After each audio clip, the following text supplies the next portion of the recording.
కార్తీక దీపం 2 సెప్టెంబర్ 9వ తేదీ 458వ ఎపిసోడ్ ఆసక్తికరంగా సాగింది. కార్తీక్ బాబును శివనారాయణ మెచ్చుకుంటాడు. నష్టాల్లో ఉన్న సత్యరాజ్ రెస్టారెంట్ ను కార్తీక్ బాబు తన తెలివితో మీదికి తీసుకొచ్చాడని అంటాడు. కానీ జ్యోత్స్న మాత్రం ఎంతో కష్టపడి జ్యోత్స్న గ్రూప్ ఆఫ్ రెస్టారెంట్ ను నష్టాల పాలు చేసిందని ఫైర్ అవుతాడు. ఇప్పుడు ఎంప్లాయీస్ సరిగా లేరని వారిని తొలగించి యంగ్ టాలెంట్ ను హైర్ చేసుకుంటే కంపెనీ ముందుకు సాగుతుందని జ్యోత్స్న అంటుంది. తొలగించాలనేది నీకొక నిర్ణయం మాత్రమే కానీ అవతలి వారికి అది జీవితం అని దీప అంటుంది. అందుకు జ్యోత్స్న దీపపై ఫైర్ అవుతుంది. అసలు నువ్వు సలహాలివ్వకు, నువ్వు ఇంట్లో పని మనిషివి మాత్రమే అని అంటుంది. దాంతో శివనారాయణ దీపకు సపోర్టుగా ఉంటారు. ఇప్పుడు నువ్వు కూడా సలహా ఇవ్వకపోతేనే మంచిది అని శివనారాయణ జ్యోత్స్నపై మండిపడతాడు. ఇక కంపెనీ ఎంప్లాయీస్ తమ కష్టాలు చెప్పడంతో అసలు కంపెనీ లాభాల్లో ఉందా లేక నష్టాల్లో ఉందా అని ఆడిటింగ్ ద్వారా తెలుసుకోవాలనుకుంటాడు. 3 ఏళ్లుగా కంపెనీ నష్టాల్లోనే నడుస్తోందని తెలుస్తుంది. దాంతో శివనారాయణకు జ్యోత్స్నపై మరింత కోపం వస్తుంది. నువ్వు వెంటనే ఈ కంపెనీ సీఈఓ బాధ్యతల నుంచి తప్పుకోవాలి అనంటాడు. లేకపోతే నెల రోజుల్లో నష్టాల్లో ఉన్న కంపెనీని లాభాల్లోకి తీసుకొచ్చి చూపించాలని, లేకపోతే కంపెనీ సీఈఓగా మరొకరు వస్తారని హెచ్చరిస్తాడు. మరోవైపు దీప చెప్పిన మాటల్నే సుమిత్ర కూడా అంటుంది. నీకు నిర్ణయాలే, ఇతరులకు అది జీవితం అని అంటుంది. ఇక మరోవైపు కాశీ ఉద్యోగం పోతుంది. అంతేకాదు కారు డ్రైవ్ చేసుకుంటూ వెళుతుంటే ఒక బైక్ ను ఢీకొంటాడు. ఆ తర్వాత ఏం జరిగిందనేది చూడాలి. మరోవైపు శ్రీధర్ను ఎప్పటికైనా మారమని కార్తీక్ బాబు హెచ్చరిస్తాడు. ఇకపైనైనా బాధ్యతగా హుందాగా ఉండమని చెబుతాడు. దాంతో శ్రీధర్ ఆలోచనలో పడిపోతాడు. కొడుకన్న మాటలకు మారాలని అనుకుంటాడు. ఈ క్రమంలో ఏం జరిగిందనేది ఇప్పుడు ఆసక్తికరంగా మారింది. సెప్టెంబర్ 10వ తారీఖు 459వ ఎపిసోడ్లో ఏం జరిగిందంటే, జ్యోత్స్నకు సుమిత్ర వార్నింగ్ ఇస్తుంది. నువ్వు తీసుకునే నిర్ణయాలకు బాధ్యతగా ఉండాలి అని సూచిస్తుంది. ఒక్కసారి నువ్వు ఎదుటివారి దగ్గర నమ్మకం కోల్పోతే బాధపడాల్సి వస్తుందని అంటుంది. ఆపై నువ్వు ఎన్ని విధాలుగా కష్టపడినా లాభం ఉండదని అంటుంది. అందుకు తీసుకునే నిర్ణయాలు ఇతరులకు మేలు చేసేలా ఉండాలని చెబుతుంది.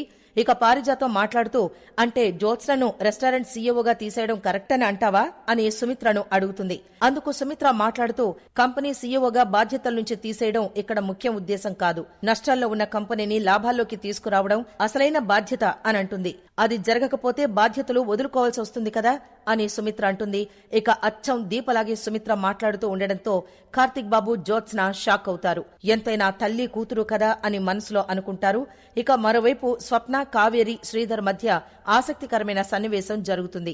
స్వప్న కంగారు పడుతూ ఇంటికొస్తుంది. కాశీ తను కారులో వెళుతూ ఉండగా యాక్సిడెంట్ అయిందని ఇంట్లో చెప్తుంది. ఆ వ్యక్తికి ఒంటినిండా రక్తమేనని, దాంతో ఆయన్ను ఆస్పత్రికి తీసుకువెళ్లారని వివరిస్తుంది. అయితే కాశీని పోలీసులు తీసుకువెళ్లారని, ఒకవేళ అతను చనిపోతే కాశీని జైల్లో వేస్తారని ఆవేదన వ్యక్తం చేస్తుంది. ఆ విషయం తెలిసిన వెంటనే కావేరి షాక్ అవుతుంది. శ్రీధర్ కూడా షాక్ అవుతాడు. కానీ ఏమాత్రం బదులివ్వకుండా అలాగే మౌనంగా ఉండిపోతాడు. కావేరి మాత్రం అల్లుడిగారిని ఎలాగైనా కాపాడాలి అంటుంది. అల్లుడు ఒకవేళ జైలుకు వెళితే మన పరువే పోతుందని, అంతకంటే ముందు తమ కూతురు స్వప్న భవిష్యత్తు నాశనమైపోతుందని కావేరి ఆందోళన పడుతుంది. ఎలాగైనా వెంటనే కాశీని కలిసి ఈ సమస్య నుంచి గట్టెక్కించాలని అడుగుతుంది. నా భర్తను కాపాడండి నాన్న అంటూ స్వప్న కూడా మొరపెట్టుకుంటుంది. కానీ శ్రీధర్ మౌనంగా ఉంటాడు. దాంతో స్వప్న ఫైర్ అవుతుంది. ఆయన ఇలాంటి సమయం కోసమే ఎదురుచూస్తున్నాడు కదమ్మా, ఎందుకు సాయం చేస్తారు అనంటుంది. నేను కాశీని పెళ్లి చేసుకోవడం ఆయనకు అస్సలు ఇష్టం లేదు. అందుకే ఇప్పుడు కాశీకి ఇలా జరిగిందని లోలోపల సంబరపడుతూ ఉంటారు అని స్వప్న ఏడుస్తూ అంటుంది.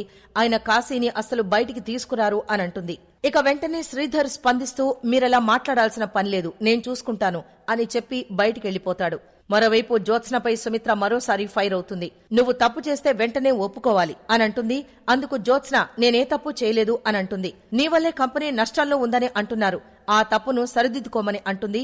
లేకపోతే నీపై ఉన్న నమ్మకం పోయి ఎప్పటికీ నిన్ను నమ్మే పరిస్థితి రాదని అంటుంది. అప్పుడే కార్తీక్ బాబు వచ్చి చాలా కరెక్ట్ గా చెప్పారు అని అంటాడు. ఇక జ్యోత్స్న చిన్నప్పటి నుంచి ఏ పని సరిగా చేయలేదని సుమిత్ర అంటుంది.